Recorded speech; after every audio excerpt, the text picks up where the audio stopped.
श्री राधा कृष्णाभ्याम नमः। श्रीमद्भागवत महापुराण प्रथम स्कंध। यो लीला लास्य संलग्नो गतो लोलोपि लोलताम तम लीलावपुषम बालम वंदे लीलार्थ सिद्धये। श्रीमद्भागवत महापुराण प्रथम स्कंध पहला अध्याय। श्री सूत जी से सौनकादि ऋषियों का प्रश्न। मंगलाचरण।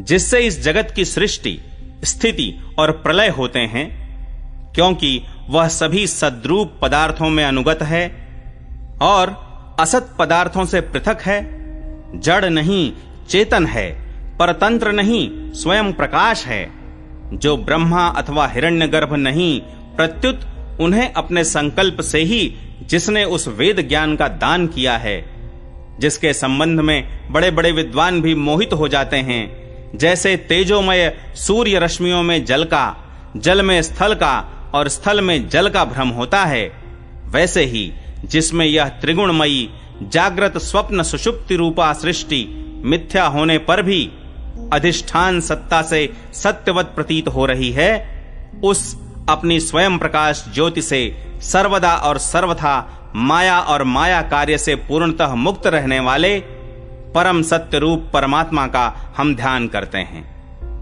महामुनि व्यास देव के द्वारा निर्मित इस श्रीमद्भागवत महापुराण में मोक्ष पर्यंत फल की कामना से रहित परम धर्म का निरूपण हुआ है।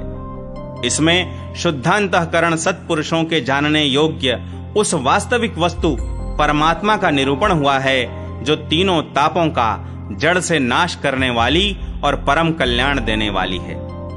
अब और किसी साधन या शास्त्र से क्या प्रयोजन।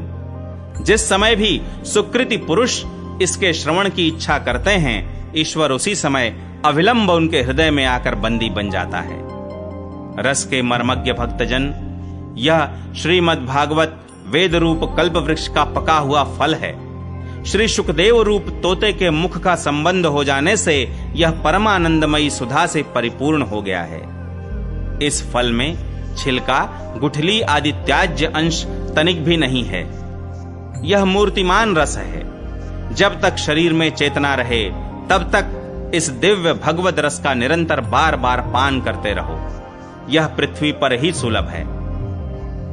एक बार भगवान विष्णु एवं देवताओं के परम पुण्यमय क्षेत्र नैमिषारण्य में शौनकादि ऋषियों ने भगवत प्राप्ति की इच्छा से सहस्त्र वर्षों में पूरे होने वाले एक महान यज्ञ का अनुष्ठान किया। एक दिन उन लोगों ने प्रातः काल अग्निहोत्र आदि नित्य कृत्यों से निवृत्त होकर सूत जी का पूजन किया और उन्हें ऊंचे आसन पर बैठाकर बड़े आदर से यह प्रश्न किया। ऋषियों ने कहा, सूत जी, आप निष्पाप हैं। आपने समस्त इतिहास, पुराण और धर्म शास्त्रों का विधि पूर्वक अध्ययन किया है तथा उनकी भली भांति व्याख्या भी की है। वेद वेत्ताओं में श्रेष्ठ भगवान बादरायण ने एवं भगवान के सगुण निर्गुण रूप को जानने वाले दूसरे मुनियों ने जो कुछ जाना है, उन्हें जिन विषयों का ज्ञान है, वह सब आप वास्तविक रूप में जानते हैं। आपका हृदय बड़ा ही सरल और शुद्ध है। इसी से आप उनकी कृपा और अनुग्रह के पात्र हुए हैं। गुरुजन अपने प्रेमी शिष्य को गुप्त से गुप्त बात भी बता दिया करते हैं। आयुष्मान, आप कृपा करके यह बतलाइए कि उन सब शास्त्रों, पुराणों और गुरुजनों के उपदेशों में कलयुगी जीवों के परम कल्याण का सहज साधन आपने क्या निश्चय किया है। आप संत समाज के भूषण हैं। इस कलयुग में प्रायः लोगों की आयु कम हो गई है। साधन करने में लोगों की रुचि और प्रवृत्ति भी नहीं है। लोग आलसी हो गए हैं। उनका भाग्य तो मंद है ही, समझ भी थोड़ी है। इसके साथ ही वे नाना प्रकार की विघ्न बाधाओं से घिरे हुए भी रहते हैं। शास्त्र भी बहुत से हैं, परंतु उनमें एक निश्चित साधन का नहीं, अनेक प्रकार के कर्मों का वर्णन है। साथ ही वे इतने बड़े हैं कि उनका एक अंश सुनना भी कठिन है। आप परोपकारी हैं। अपनी बुद्धि से उनका सार निकालकर प्राणियों के परम कल्याण के लिए हम श्रद्धालुओं को सुनाइए, जिससे हमारे अंतःकरण की शुद्धि प्राप्त हो। प्यारे सूत जी, आपका कल्याण हो। आप तो जानते ही हैं कि यदुवंशियों के रक्षक भक्त वत्सल भगवान श्री कृष्ण वसुदेव की धर्म पत्नी देवकी के गर्भ से क्या करने की इच्छा से अवतीर्ण हुए थे। हम उसे सुनना चाहते हैं। आप कृपा करके हमारे लिए उसका वर्णन कीजिए, क्योंकि भगवान का अवतार जीवों के परम कल्याण और उनकी भगवत प्रेममयी समृद्धि के लिए ही होता है। यह जीव जन्म मृत्यु के घोर चक्र में पड़ा हुआ है। इस स्थिति में भी यदि वह कभी भगवान के मंगलमय नाम का उच्चारण कर ले तो उसी क्षण उससे मुक्त हो जाए, क्योंकि स्वयं भय भी भगवान से डरता रहता है। सूत जी, परम विरक्त और परम शांत मुनिजन भगवान के श्री चरणों की शरण में ही रहते हैं। अतएव उनके स्पर्श मात्र से संसार के जीव तुरंत पवित्र हो जाते हैं।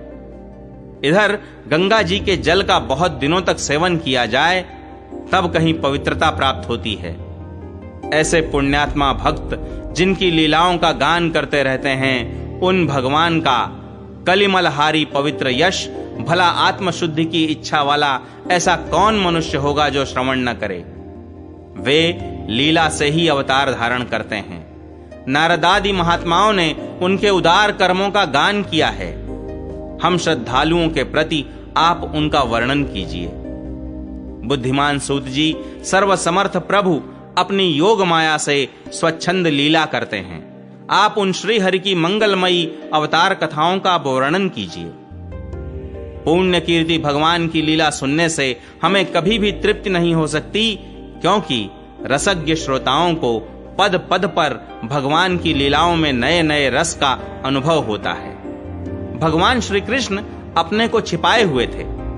लोगों के सामने ऐसी चेष्टा करते थे मानो कोई मनुष्य हों, परंतु उन्होंने बलराम जी के साथ ऐसी लीलाएं भी की हैं, ऐसा पराक्रम भी प्रकट किया है जो मनुष्य नहीं कर सकते। कलयुग को आया जानकर इस वैष्णव क्षेत्र में हम दीर्घकालीन सत्र का संकल्प करके बैठे हैं। श्री हरि की कथा सुनने के लिए हमें अवकाश प्राप्त है। यह कलयुग अंतःकरण की पवित्रता और शक्ति का नाश करने वाला है।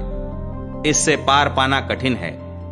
जैसे समुद्र से पार जाने वालों को कर्णधार मिल जाए, उसी प्रकार इससे पार पाने की इच्छा रखने वाले हम लोगों से ब्रह्मा ने आपको मिलाया है। धर्मरक्षक ब्राह्मण भक्त योगेश्वर भगवान श्री कृष्ण के अपने धाम में पधार जाने पर धर्म ने अब किसकी शरण ली है, यह बताइए।